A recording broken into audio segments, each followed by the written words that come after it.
El tema es también muy curioso porque cuando ya se aprueba la ley, con ese supuesto consenso entre UCD y PSOE, cuando la ley va camino del BOE, atención, cuando la ley va camino del BOE, ese mismo día es cuando UCD cambia de opinión. Y dice, yo ya al 151 no, yo por el 143. ¿Qué es el 143? Bien, el 143 es otra modalidad de autonomía, más administrativa y menos política. Muy lejos de aquella que se habían concedido a aquellas comunidades que pudieron tener autonomía en la República. De alguna forma lo que estaba haciendo UCD era racionalizar todo el proceso autonómico. Pero hay una pregunta importante. ¿Por qué cambia UCD de opinión? Bueno, para resolver esta pregunta hay que ver un poco cómo se formó UCD. UCD fue un partido de aluvión donde muchos partidos moderados y de centro se reunieron, y en aquel primer momento de formación de UCD la gran cabeza era Manuel Clavera Levarón. Manuel Clavera Levarón, en los primeros gobiernos de Suárez, fue ministro de la región. Poco a poco ese café para todos que él quería, ese darle autonomía para todos, espantó a mucha gente de UCD. Y dentro del propio partido empezó a haber una corriente crítica contra su visión de la autonomía, y también una corriente crítica que en muchos momentos le hacen mover la silla al propio Clavera Levarón. Surgen una serie de líderes regionales que empiezan a buscarle la cosquilla a Clavero, que está defendiendo esa unidad estratégica en favor de una autonomía por el 151. Hay líderes provinciales que empiezan a decir que bueno, que Almería se podía juntar con Murcia, que Granada podía ser una autonomía uniprovincial, con lo cual el discurso unitario de UCD ya se rompe. Hay otro elemento también importante de reflexión para conocer la postura de UCD, el cambio de posición con respecto a la autonomía andaluza, y es que UCD fue el partido más votado en 1979 en Andalucía. Con lo cual ellos pensaban, con las cifras en la mano, si a nuestros votos negativos a la autonomía, por el 151, unimos los de Alianza Popular y lo unimos algunos fachas de la época, Fuerza Nueva y por ahí, pues podemos ganar en las 8 provincias. Esta reflexión, hecha número, se da incluso en algunos periódicos, se da a conocer en algunos periódicos del Estado, con lo cual UCD de alguna forma había puesto en camino a una autonomía, pero había puesto también una santería. ¿Qué ocurre? Hay también otros aspectos también importantes para conocer ese cambio de opinión de UCD. De alguna forma también, a lo largo de 1979, se empieza ya a cuestionar el liderazgo de Suárez. Suárez acaba harto de su propio partido, como sabéis, todo lo dimite. Entonces, de alguna forma, el UCD, que empieza a ser un partido muy compacto cuando se inicia la democracia, en los primeros años de vida de la democracia, está hecho una caja de grillos. Hasta tal punto que, cuando se convoca ya el referéndum oficialmente del 28 de febrero, y se da a conocer, como sabéis todos, la posición oficial de UCD, en el sentido de que cambia, pues el propio Clavera Levarón, dimite del gobierno. Y con él, mucha gente que en aquel entonces estaba dentro del gobierno, pero de partidos que, como él, accedieron a conformar inicialmente la UCD de Andalucía, el Partido Social y Liberal de Andalucía. Clavero, como sabéis todos, por seguir un poco con el apunte personal suyo, él más tarde intentará hacer un partido nuevo, centrista, unidad, pero que finalmente no va a ningún lado.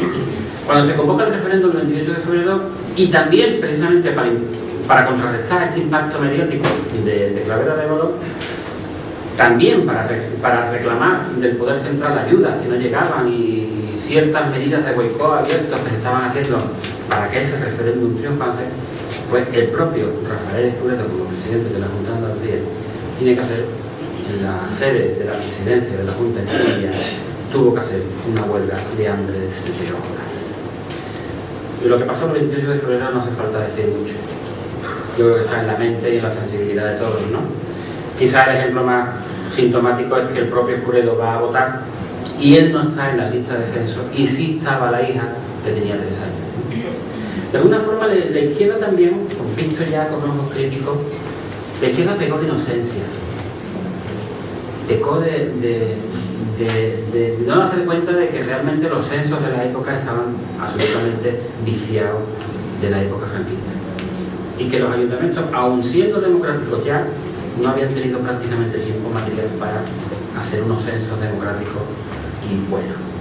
Eso por un lado. Y por otro lado, como había mucha gente en la migración, había mucha gente que no se había censado en el sitio donde estaba trabajando, con la esperanza de que iba a volver a su tierra. Con lo cual tenemos casi 1 millón de andaluces que podrían presumiblemente estar censados en esta tierra, pero que no podían votar. Con lo cual eso era un hándicap, en el sentido de que aquella persona que no votaba, o que se abstenía, o que no estaba en el censo, pues era un voto positivo y se tenía. Bueno, los resultados también de aquella noche lo sabéis todos. Aquel galimatías de la pregunta, con 36 palabras que componían aquella pregunta, si andaluz, se da su referéndum, pam, pam, pam, pam. Bien, el caso es que la noche electoral del 28 de febrero oficialmente se anuncia que el referéndum se pierde en Málaga, en Jaén, en Almería y creo que en Granada. ¿Qué pasa aquella noche? Bueno, pues aquella noche, en teoría, no teníamos autonomía por el 151. Y aquí viene lo importante. Tuvo que ser la movilización del pueblo, tuvo que hacer ese 28 de febrero, que en realidad era un 2 de mayo, tuvo que ser esa victoria política, que no legal, de este pueblo andaluz, para que forzáramos a los partidos políticos a una respuesta parlamentaria en corte. Con lo cual, ese referéndum, el problema de ese referéndum, el bloqueo de nuestra autonomía, toma ya cartas en ámbito parlamentario. Los primeros actos, las primeras actuaciones parlamentarias son de recursos contra esos fraudes, con ese cachondeo de censo que había. Finalmente se aclara la situación. En todas las provincias se gana, en Jaén prácticamente por los pelos, pero por 20.000 votos se pierde la Almería. 20.000 votos que van a condicionar los casi 3 millones de andaluces que dicen sí a la autonomía. El dato es importante porque la historia viene a confirmar aquellos que los comunistas y los andalucistas habían advertido ya durante el debate de la ley. Tened cuidado que puede pasar esto, macho, porque eso es lo que pasa. Tras un periodo de desconcierto, y gracias a que también en aquellos momentos tenemos la suerte de tener en corte un grupo parlamentario andalucista, que por cierto grupo que fue muy criticado por haber apoyado a Suárez en la investidura a cambio de tener grupo parlamentario. Cualquiera que sepa de un poco de actividad parlamentaria sabe que si uno tiene un grupo parlamentario, no solamente tiene unas posibilidades, tiene unas oficinas, tiene unos asesores, tiene un dinero, sino que también tiene unos mecanismos para dentro de la institución, dentro del Parlamento, poder iniciar o proponer ciertas iniciativas. Cosas que no se pueden hacer, por ejemplo, desde el grupo mixto. Es como si se reconociera una opinión de calidad para iniciar procesos.